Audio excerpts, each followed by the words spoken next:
नारायण 11 अक्टूबर 1902 जन्म निधन 8 अक्टूबर 1979 जन्म स्थान सिताब दियारा गांव उत्तर प्रदेश के बलिया और बिहार के सारण जिले में फैला। पुकार का नाम बचपन में बाउल, बड़े होने पर जेपी नाम से प्रसिद्ध, अपनी जनपक्षधरता के लिए लोकनायक के रूप में प्रसिद्ध। माता पिता फूलरानी एवं हरसुदयाल। पत्नी प्रभावती देवी, प्रसिद्ध गांधीवादी ब्रजकिशोर प्रसाद की पुत्री। शिक्षा आरंभिक शिक्षा घर पर ही, फिर पटना कॉलेजिएट पटना में दाखिल हुए। यहीं बिहार में हिंदी की वर्तमान स्थिति विषय पर लेख के लिए सर्वोच्च पुरस्कार प्राप्त किया। इसके बाद पटना कॉलेज पटना में प्रवेश। असहयोग आंदोलन के दौरान शिक्षा अधूरी छोड़ी। 1922 में शिक्षा प्राप्ति के लिए अमेरिका गए। वहां कैलिफोर्निया, बर्कले, विस्कॉन्सिन मेडिसन आदि कई विश्वविद्यालयों में अध्ययन। मार्क्सवाद और समाजवाद की शिक्षा यहीं ग्रहण की। मां की अस्वस्थता के कारण PhD न कर सके और देश लौट आए। राजनीतिक जीवन 1929 में कांग्रेस में शामिल, 1932 में सविनय अवज्ञा आंदोलन के दौरान जेल गए। जेल से बाहर निकलकर कांग्रेस के अंदर ही कांग्रेस सोशलिस्ट पार्टी के गठन में अहम भूमिका निभाई। 1939, 1943 में भी जेल गए। 1942 के आंदोलन से विशेष प्रसिद्धि मिली। आजादी के बाद 1952 में प्रजा सोशलिस्ट पार्टी के गठन में योगदान। धीरे धीरे सक्रिय राजनीति से स्वयं को अलग कर लिया। 1954 में विनोबा भावे के सर्वोदय आंदोलन से जुड़े। 1974 में छात्र आंदोलन का नेतृत्व किया और आपातकाल के दौरान जेल गए। इनके मार्गदर्शन में ही जनता पार्टी का गठन हुआ। कृतियां रिकंस्ट्रक्शन ऑफ इंडियन पॉलिटी, कुछ कविताएं भी लिखीं, डायरी एवं निबंध भी प्रकाशित। आदर करना 1965 में समाज सेवा के लिए मैग्सेसे सम्मान, 1998 में भारत रत्न।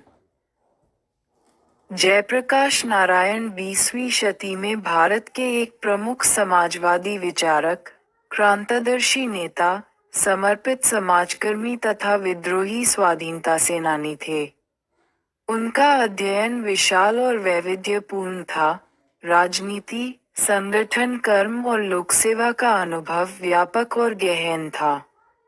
भारतीय जनता में उनकी स्थायी विश्वसनीयता और प्रतिष्ठा थी। निष्ठा और अध्यवसाय से परिपूर्ण अपने सक्रिय, रचनात्मक, सार्वजनिक जीवन में उन्होंने अंतर्राष्ट्रीय पहचान और प्रतिष्ठा कमाई।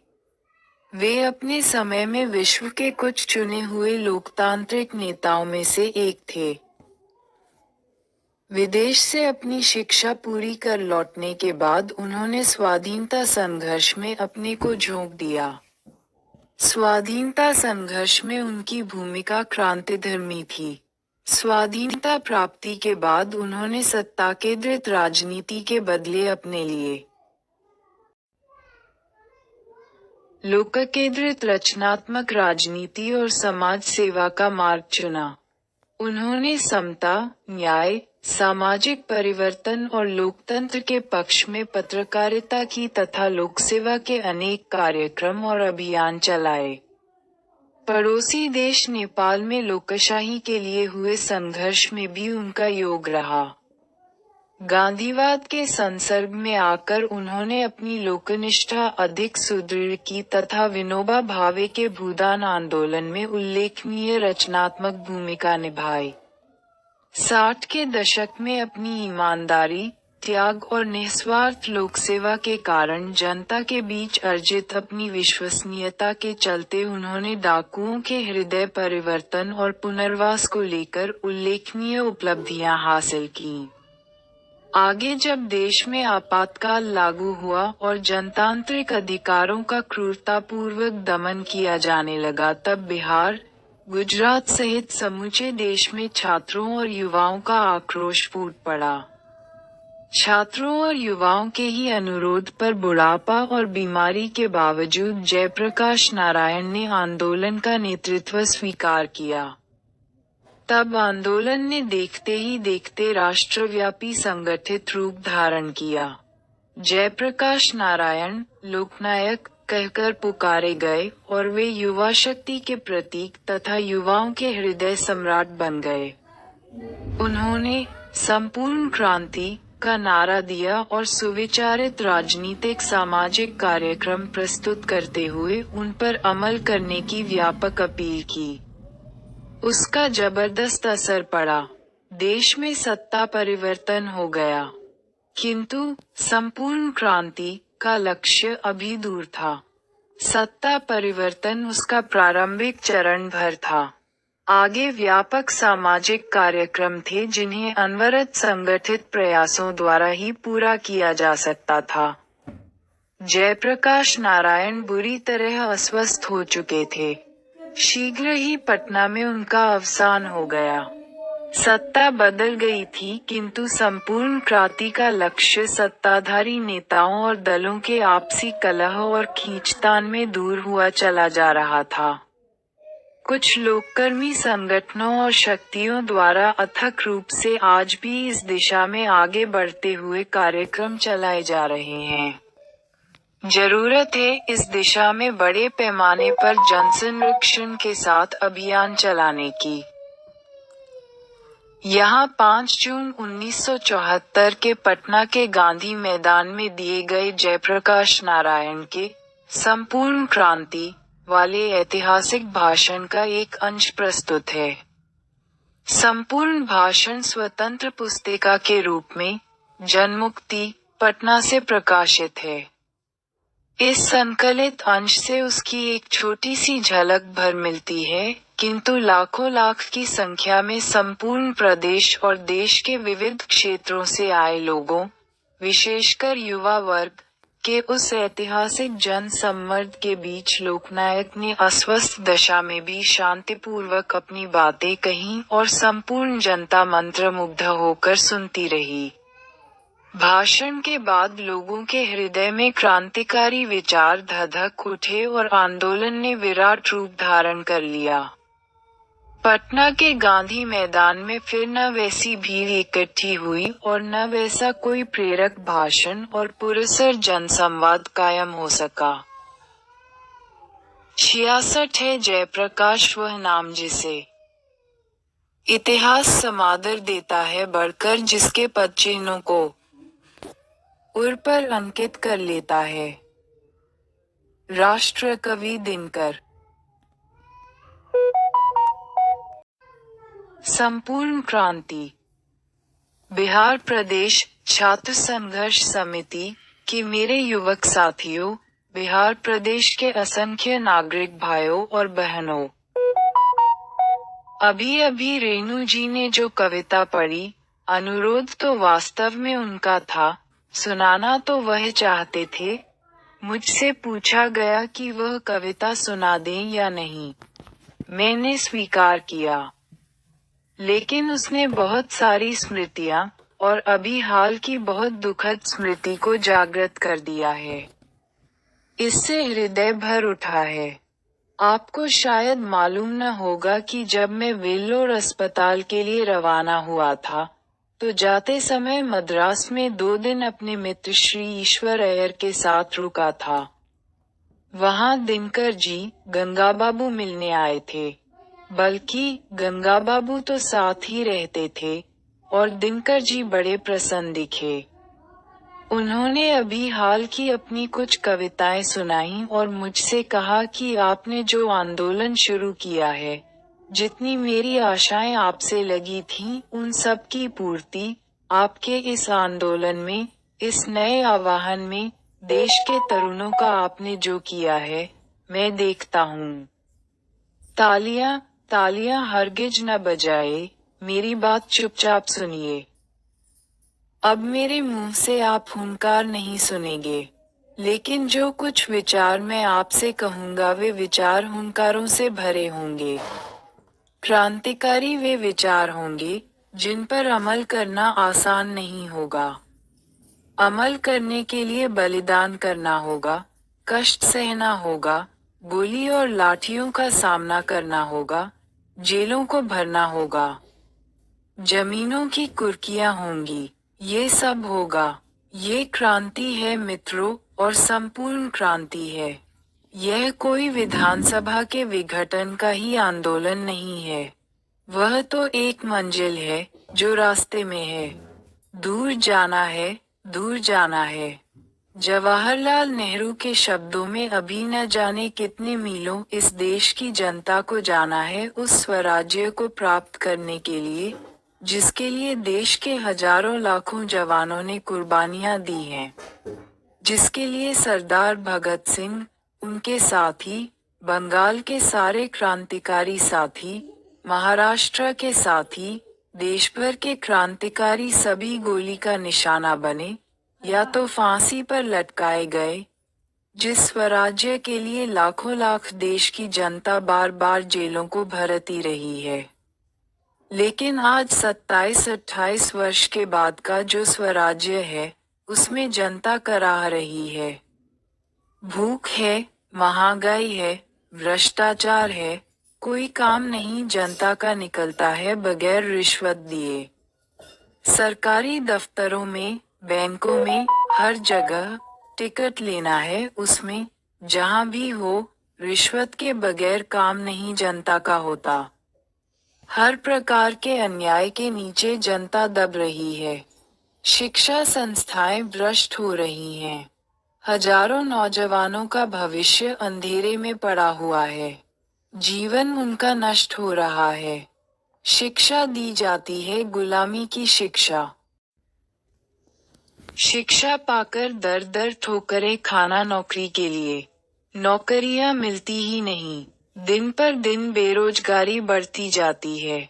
गरीब की बेरोजगारी बढ़ती जाती है। गरीबी हटाओ के नारे जरूर लगते हैं, लेकिन गरीबी बढ़ी है पिछले वर्षों में। तो मित्रों, आज की स्थिति यह है। और इस स्थिति में वहां दिनकर जी ने कुछ हमें अपने शब्द सुनाए, बड़े हृदयग्राही थे। और उसी रात जब विदा हुए, उसी रात को हमारे मित्र रामनाथ जी गोयनका, इंडियन एक्सप्रेस के मालिक, के घर पर वह मेहमान थे। रात को दिल का दौरा पड़ा। 3 मिनट में उनको अस्पताल पहुंचाया गोयनका जी ने, 3 मिनट में। विलिंगडन नर्सिंग होम, शायद उसे कहते हैं। सारा इंतजाम था वहां पर। पटना का अस्पताल तो डॉक्टर सब तरह के औजार लेकर तैयार थे।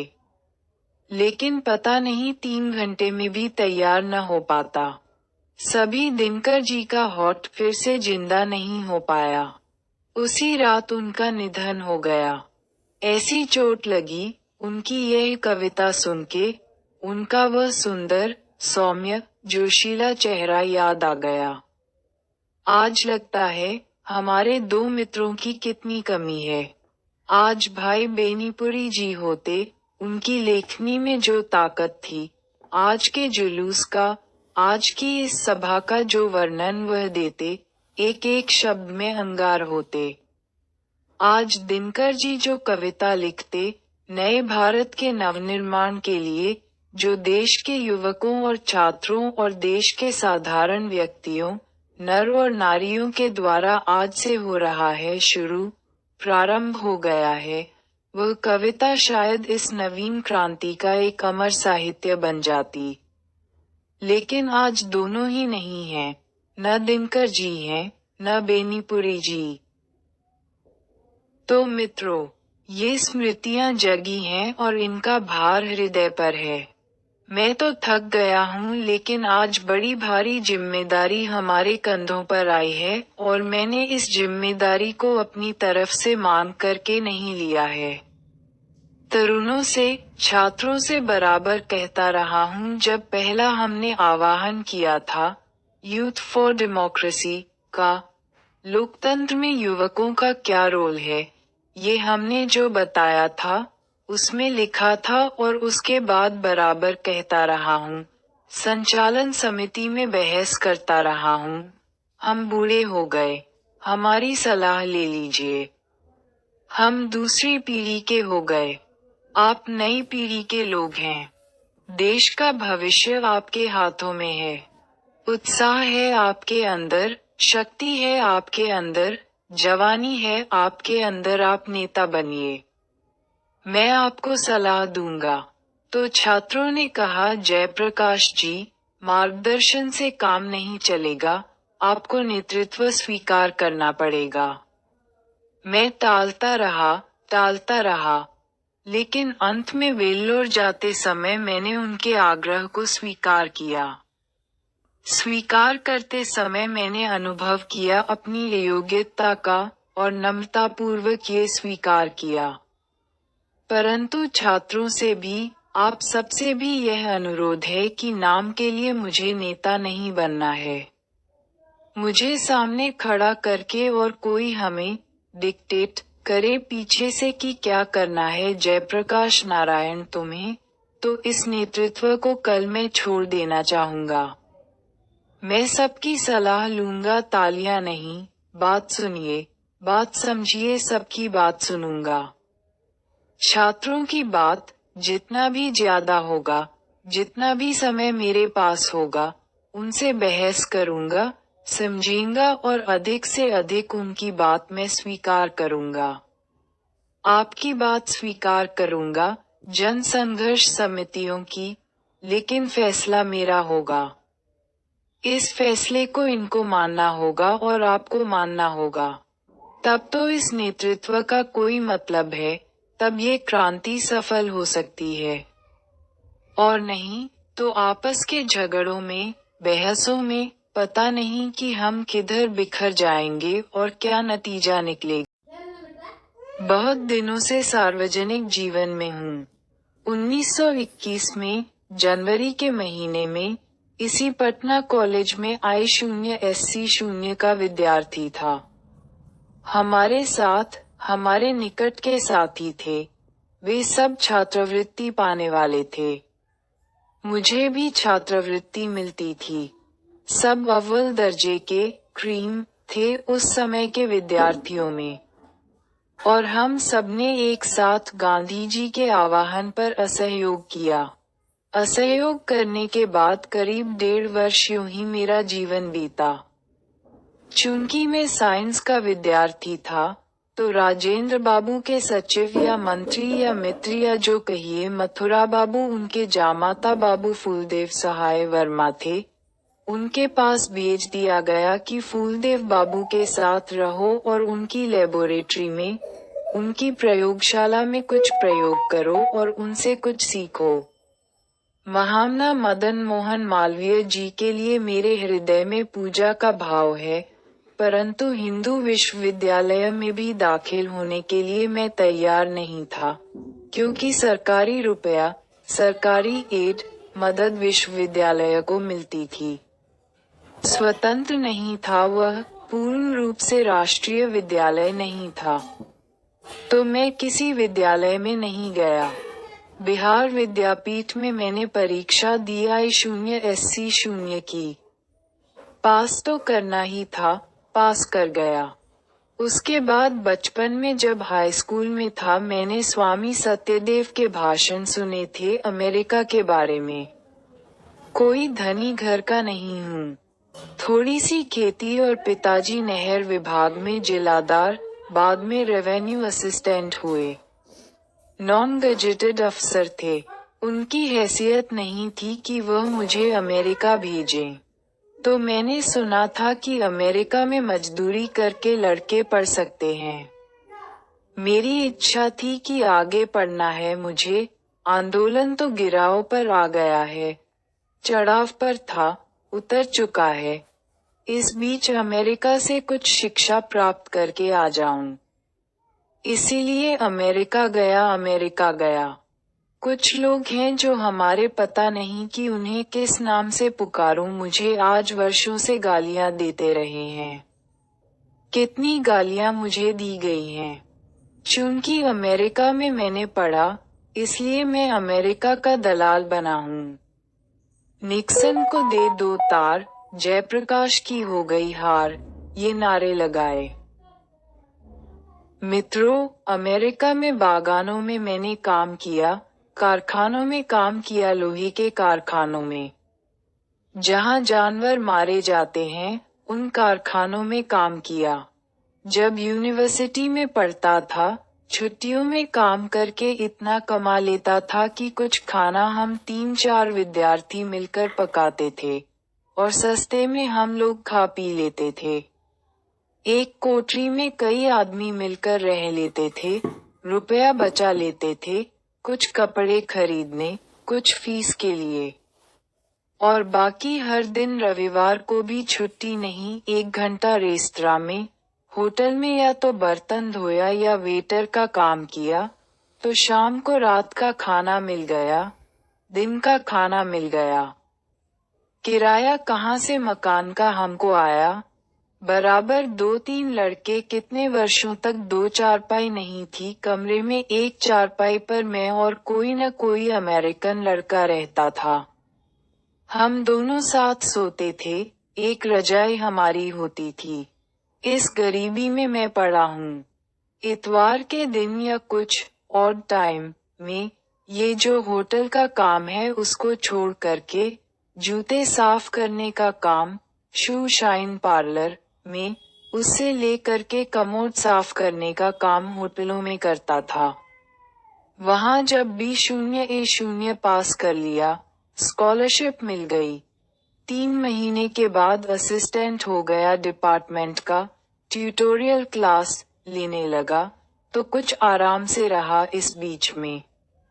इन लोगों से पूछिए, मेरा इतिहास ये जानते हैं और जानकर भी मुझे गालियां देते हैं।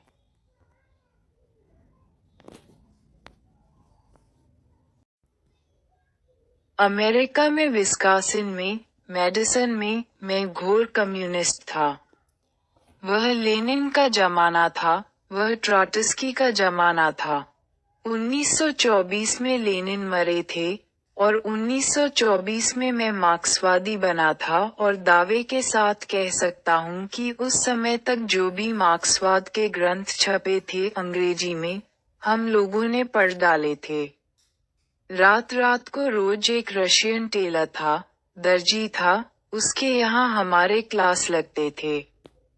और वहाँ से जब भारत लौटा था, घोर कम्युनिस्ट बनकर लौटा था, लेकिन मैं कांग्रेस में दाखिल हुआ। कम्युनिस्ट पार्टी में क्यों नहीं दाखिल हुआ? मैंने जो लेनिन से सीखा था, वह ये सीखा था कि जो गुलाम देश हैं, वहाँ के जो कम्युनिस्ट हैं, उनको हरगिज वहाँ की आज़ादी की लड़ाई से अपने को अलग नहीं रखना चाहिए, यद्यपि उस लड़ाई का नेतृत्व, जिसको मार्क्सवादी भाषा में बुर्जुआ क्लास कहते हैं, उस क्लास के हाथ में हो, पूंजीपतियों के हाथ में उसका नेतृत्व हो, फिर भी कम्युनिस्टों को अलग नहीं रहना चाहिए। अपने को आइसोलेट नहीं करना चाहिए। पहली बात जो मैंने नोट की है, आपसे कहने के लिए वह इस सरकार के बारे में है। आज से 3 दिन हुए। गफूर साहब मिलने आए थे, बहुत प्रेम से मिले। उसके 2 दिन के बाद चंद्रशेखर बाबू मिलने आए, बहुत प्रेम से मिले। लेकिन प्रधानमंत्री से लेकर के दीक्षित जी से नीचे सब लोग मुझे डेमोक्रेसी का सबक सिखाते हैं। इनमें से किसी को कोई अधिकार नहीं है कि जयप्रकाश नारायण को लोकतंत्र की शिक्षा दें, लेकिन वे जयप्रकाश नारायण को शिक्षा देने की हिम्मत करते हैं, और इनकी हरकत देखिए। शांतिमय प्रदर्शन, शांतिमय जुलूस के लिए हजारों लोग आ रहे हैं। प्रदेश के कोने कोने से छात्र आ रहे हैं, किसान आ रहे हैं, मजदूर आ रहे हैं, मध्यम वर्ग के लोग आ रहे हैं, कहीं पैदल आ रहे हैं, कुछ बस से आ रहे हैं, कहीं रेलों से आ रहे हैं, कोई ट्रक भाड़े पर लेकर के, डीजल अपना खरीद करके लेकर के आ रहे हैं। जहां तहां रोका है इनको, लड़कों को पीटा है, गिरफ्तार किया है अनायास, कोई कारण नहीं है। और यहाँ हमसे आकर के सब मीठी मीठी बातें करते हैं। इन्होंने जिद की कि इस रास्ते से जुलूस नहीं जाएगा, इसमें ये खतरा है, वह खतरा है। मुझे कोई खतरा दिखाई नहीं दिया। लेकिन जब उन्होंने कहा कि शायद जेल तोड़ने की कोशिश हो और शायद उन्हें गोली चलानी पड़े, तो मैंने कहा, इसकी जिम्मेदारी मैं नहीं लेता हूँ। आंदोलन हमारा किसी दूसरे उद्देश्य से हो रहा है। बीच में ये डाइवर्शन हो जाए, रास्ता ही भटक जाए हम लोग, यह नहीं चाहते। तो चलिए, जो आप कहते हैं वही मान लेता हूँ। तो ये बिगड़े भी होंगे छात्र लोग। उधर से जाना था, आप इधर से क्यों आए? हालांकि वे उन लड़कों को ले आए और एक दूसरी बिल्डिंग में खड़ा करके जो लड़के हमारी छात्र संघर्ष समिति के वहां जेल में हैं, उनको जुलूस दिखाने के लिए ले आए।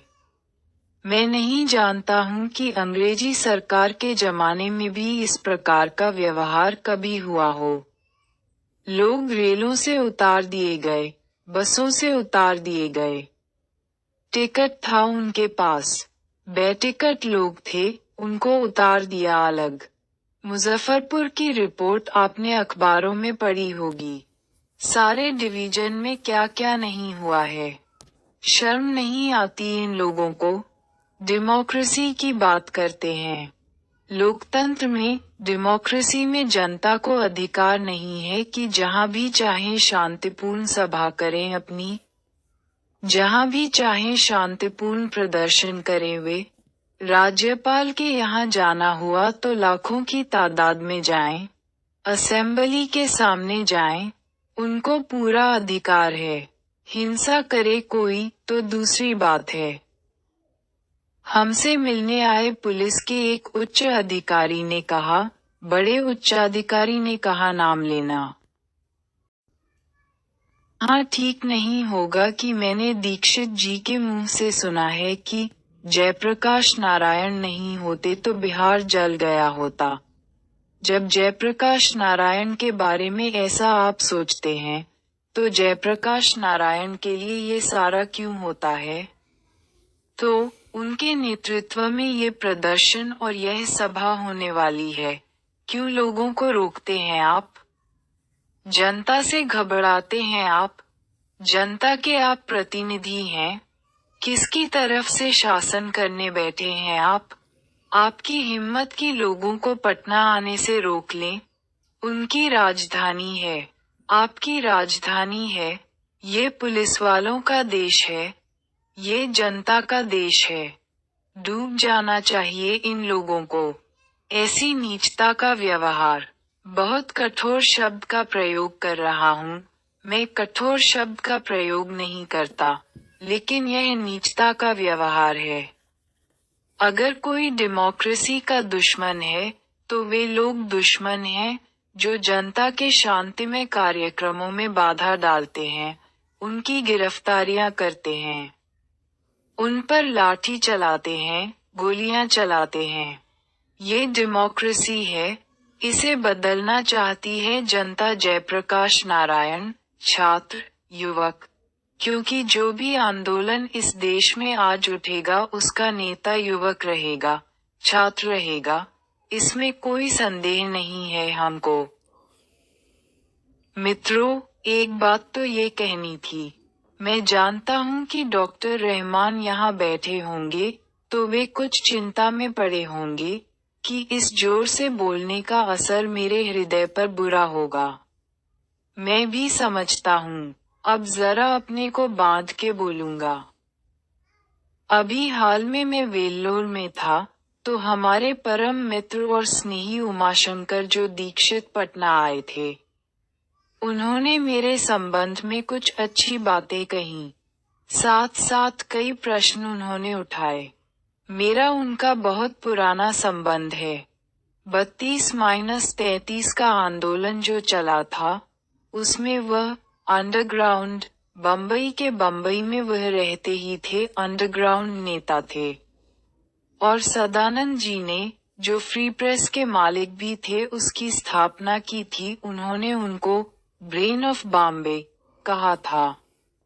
मुझे भी कोई बड़ी पदवी दी थी, पर मैं अपनी प्रशंसा नहीं करूंगा। उस समय दीक्षित जी से हमारा परिचय और हमारी घनिष्ठता, मित्रता हुई। और अंडरग्राउंड जमाने की जो मित्रता होती है, वह ठोस होती है। चाहे हम कहीं रहें, वह कहीं रहें, ठोस रहती है।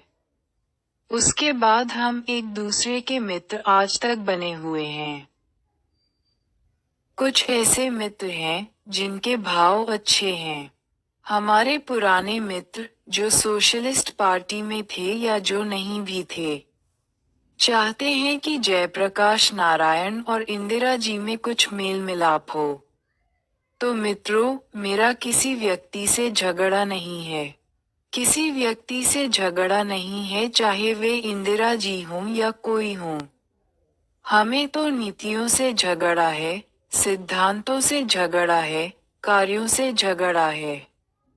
जो कार्य गलत होंगे, जो नीति गलत होगी, जो सिद्धांत प्रिंसिपल्स गलत होंगे, जो पॉलिसी गलत होगी, चाहे वह कोई भी करे, मैं विरोध करूंगा, अपनी अकल के मुताबिक। हम लोग इनकी तरह नौजवान थे उस जमाने में, लेकिन ये जुर्रत होती थी हम लोगों की कि बापू के सामने हम कहते थे कि हम नहीं मानते हैं बापू ये बात। और बापू में इतनी महत्ता थी, इतनी महानता थी कि बुरा नहीं मानते थे। फिर भी बुलाकर हमें प्रेम से समझाना चाहते थे, समझाते थे। तो उनकी भी आलोचना की है मैंने। उस जमाने में तो मैं घोर मार्क्सवादी था, बाद में लोकतांत्रिक समाजवादी बना। किंतु बापू की मृत्यु के बाद, कई वर्षों के बाद 1954 में मैं सर्वोदय में आया, गया, बिहार में। जवाहरलाल जी थे, एक बड़े भाई थे। मैं उनको भाई कहता ही था। उनका बड़ा स्नेह था हमारे ऊपर। पता नहीं क्यों मुझे वह मानते थे बहुत। मैं उनका बड़ा आदर और प्रेम करता था, लेकिन उनकी कटु आलोचना करता था। उनमें भी बड़प्पन था। अक्सर तो उन्होंने हमारी आलोचनाओं का बुरा नहीं माना, लेकिन पटना फायरिंग पर जो मैंने बयान दिया था, मैं मानता हूँ कि बहुत सख्त भाषा का मैंने प्रयोग किया था, उस पर वह बहुत नाराज हुए। लाल बहादुर जी ने कश्मीर के मामले में कुछ किया मैंने उनकी भी आलोचना की। उनको तार भी दिया कि यह बहुत गलत काम आपने किया है। इससे कश्मीर के सवाल को हल करने में आपको दिक्कत होगी। थोड़े ही दिनों में, 18 महीनों में वह चल बसे। देश का दुर्भाग्य है। इंदिरा जी से जो मेरे मतभेद हैं, वे जवाहरलाल जी के साथ जो मतभेद थे, उनसे कहीं ज्यादा गंभीर और सीरियस हैं। जवाहरलाल जी से परराष्ट्र नीतियों के संबंध में, स्वराष्ट्र के संबंध में अधिक उनसे हमारा मतभेद नहीं था। तिब्बत के मामले में मतभेद था, चीन के मामले में था, हंगरी के मामले में था। और मैं कोई गर्व नहीं करता हूँ। मैंने उस समय जो आलोचना की, हंगरी के मामले में जो कुछ कहा, जवाहरलाल जी को बाद में मानना पड़ा। तिब्बत के बारे में मेरी बात तो नहीं मानी उन्होंने। लेकिन जब चीन ने उनको धोखा दिया, तो उस धोखे के कारण उनके हृदय को ऐसी चोट लगी कि 2 बरस में चले गए, संभल नहीं सके। ऐसा घाव लगा जब चीन ने आक्रमण कर दिया। वह कभी उम्मीद नहीं करते थे, आशा नहीं करते थे कि चीन ऐसा करेगा, थोड़ी इनकी भी गलती थी। तो परराष्ट्र नीतियों के संबंध में मतभेद था उनसे, अंतर्देशीय प्रश्नों में नहीं था उतना मतभेद। अब एक बात ले लीजिए, जिसके चलते बहुत ज्यादा करप्शन राजनीति में है। वह क्या है? इलेक्शन का खर्चा, चुनाव का खर्चा। करोड़ों रुपए वे चुनाव पर खर्च करेंगे। एक तरफ गरीबी हटाओ का नारा लगाएंगे, समाजवाद का नारा लगाएंगे, और यह सब रुपया ब्लैक मार्केटियर लोगों से आप इकट्ठा करेंगे। अनअकाउंटेड मनी, करोड़ों रुपए, जिसका कोई हिसाब नहीं, कोई किताब नहीं। आज से नहीं, बरसों से मैं पुकार रहा हूँ कि भाई, इस चुनाव की पद्धति में आमूल परिवर्तन होना चाहिए। चुनाव का खर्च कम करना चाहिए अगर चाहते हैं आपकी गरीब उम्मीदवार खड़ा हो सके, मजदूर उम्मीदवार खड़ा हो सके, किसान उम्मीदवार खड़ा हो सके। गरीब पार्टी जो गरीब की पार्टी है, वह अपने उम्मीदवार खड़ा कर सके। सुनता है कोई? प्रेस रिपोर्टों से पता चलता है कि इस आंदोलन के द्वारा मैं दलविहीन लोकतंत्र की स्थापना करना चाहता हूँ। दलविहीन लोकतंत्र सर्वोदय विचार का मुख्य राजनीतिक सिद्धांत है और उस विचार का प्रचार पिछले वर्षों में मैं करता रहा हूँ, और ग्राम सभाओं के आधार पर दलविहीन प्रतिनिधित्व स्थापित हो सके, इसका प्रयत्न भी करता रहा हूँ। परंतु वर्तमान आंदोलन के संदर्भ में मैंने दलविहीन लोकतंत्र का जिक्र कतई नहीं किया है। फिर भी मेरे पुराने विचार को लेकर जनता में, विशेषकर बुद्धिजीवियों में, काफी भ्रम फैलाया गया है। केवल अपने कम्युनिस्ट भाइयों के भ्रामक प्रचार की सफाई के लिए इतना ही कहूंगा कि दलविहीन लोकतंत्र तो मार्क्सवाद तथा लेनिनवाद के मूल उद्देश्यों में से है, यद्यपि वह उद्देश्य दूर का है। मार्क्सवाद के अनुसार समाज जैसे जैसे साम्यवाद की ओर बढ़ता जाएगा, वैसे वैसे राज्य स्टेट का क्षय होता जाएगा और अंत में एक स्टेटलेस सोसाइटी कायम होगी। वह समाज अवश्य ही लोकतांत्रिक होगा, बल्कि उसी समाज में लोकतंत्र का सच्चा स्वरूप प्रकट होगा और वह लोकतंत्र निश्चय ही दलविहीन होगा। जब स्टेटलेस सोसाइटी शासन मुक्त समाज बनता जाता है, तो वह शायद ही दलयुक्त होगा। आश्चर्य है कि कम्युनिस्ट बंधुओं को अपने इस मूल सिद्धांत का विस्मरण हो गया है। जहाँ तक वर्तमान आंदोलन का प्रश्न है, मेरी या अन्य किसी की, न छात्रों की, न विपक्षी राजनीतिक दलों की, न सर्वोदय सेवकों की यह कल्पना है कि इसमें से दलविहीन लोकतंत्र पैदा होगा।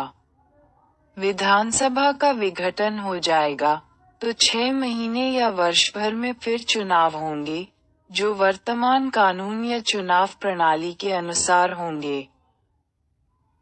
विधानसभा के विघटन से संभावना तो यही है कि वर्तमान कानून तथा नियम आदि के अंतर्गत ही पुनर्निर्वाचन होगा।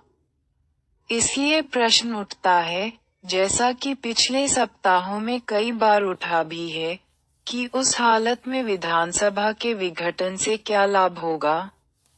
मुझे खेद है कि इसका उत्तर पिछले दिनों मैंने बार बार दिया है, पर उसको समझने की कोशिश थोड़े ही लोगों ने की है। इसलिए बार बार मुझसे ये सवाल होता है कि जयप्रकाश नारायण वर्तमान चुनाव पद्धति और विधानसभा के चुनाव का कौन सा विकल्प पेश कर रहे हैं। मेरा अपना विकल्प चूंकि नए ढंग का है, जो घिसे पिटे राजनीतिक चिंतन से भिन्न है, इसलिए वह लोगों की समझ में नहीं आता। अगर मैं ये कह दूं कि मेरा विकल्प ये है कि मैं इस आंदोलन और संघर्ष में से एक नई पार्टी का निर्माण करूंगा, तो सब लोग मेरी बात आसानी से समझ लेंगे और उसके बाद मेरी आलोचना शुरू हो जाएगी कि यह आदमी केवल अपनी सत्ता के लिए छात्रों और जनता के आंदोलन का दुरुपयोग कर रहा है। लेकिन जब मैं कोई नई बात कहता हूँ तो उसको समझने की कोशिश कम होती है या नहीं होती है। तो क्या है मेरा कहना?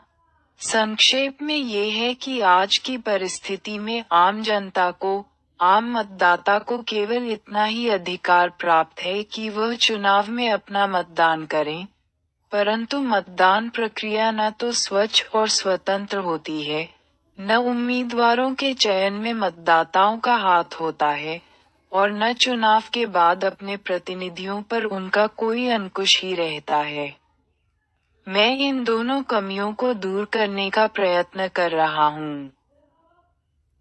अपना देश पिछड़ा हुआ है, इसलिए बावजूद इसके कि हमने लोकतंत्र की स्थापना की है, विकसित देशों के लोकतांत्रिक समाज में जो प्रतिप्रभावी शक्तियाँ, यानी परस्पर एक दूसरे को प्रभावित करने वाली शक्तियाँ होती हैं, जनमत का जो प्रबल प्रभाव प्रतिनिधियों पर निरंतर पड़ता है, जो स्वतंत्र और साहसी प्रेस, पत्र पत्रिकाओं के रोल होते हैं, शिक्षित समुदाय का जो वैचारिक और नैतिक असर होता है, इस सारे इंफ्रास्ट्रक्चर का, यानी जनता और शासन के बीच की संरचना का, यहाँ नितांत अभाव है।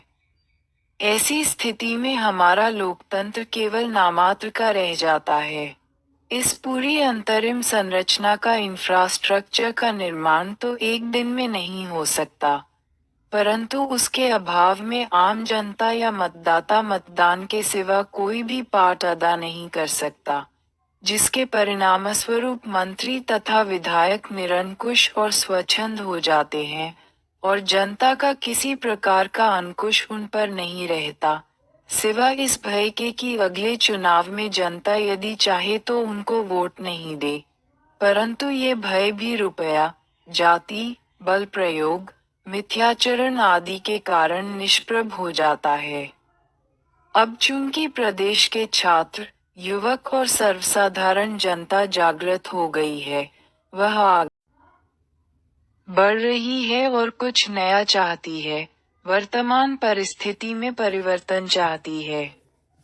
अतः इस परिस्थिति का लाभ उठाकर मैं चाहूंगा कि आज जो असंगठित जनता है, उसमें ऐसी शक्ति आ जाए कि वह सही आदमी का चुनाव कर सके तथा चुनाव के बाद अपने प्रतिनिधियों के आचरण पर यथासंभव अंकुश रख सके।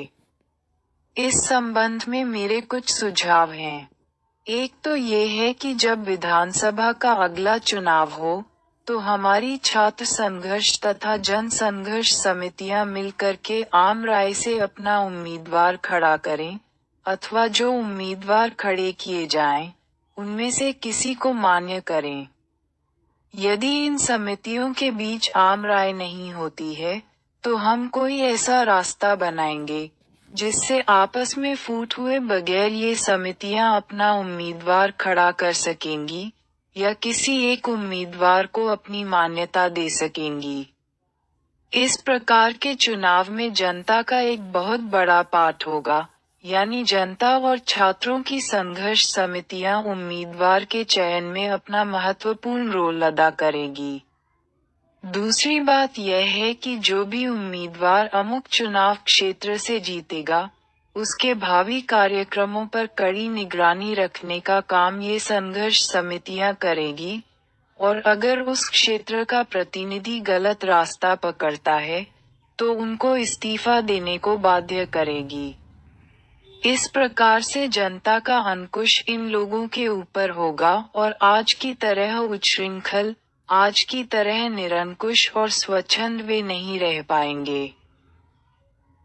इस सिलसिले में एक और बात स्पष्ट करना आवश्यक है कि जो संघर्ष समितियां छात्रों की या जनता की बन गई हैं या बन रही हैं, उनका काम केवल शासन से संघर्ष करना नहीं है, बल्कि उनका काम तो समाज के हर अन्याय और अनीति के विरुद्ध संघर्ष करने का होगा, और इस प्रकार से इन समितियों के लिए बराबर एक महत्वपूर्ण कार्य रहेगा।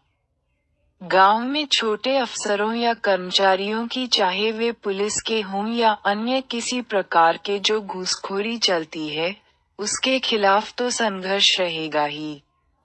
साथ साथ जिन बड़े किसानों ने बेनामी या फर्जी बंदोबस्तियां की हैं, उनका भी विरोध ये समितियां करेगी और उनको दुरुस्त करने के लिए संघर्ष करेगी। गांव में तरह तरह के अन्याय होते हैं, मेरी कल्पना है कि ये समितियां उन अन्यायों को भी रोकेंगी। इस प्रकार से जनता की या छात्रों की ये निर्दलीय संघर्ष समितियां स्थायी रूप से कायम रहेंगी और केवल लोकतंत्र के लिए ही नहीं, बल्कि सामाजिक, आर्थिक, नैतिक क्रांति के लिए अथवा संपूर्ण क्रांति के लिए एक बहुत ही महत्वपूर्ण कार्य करेगी।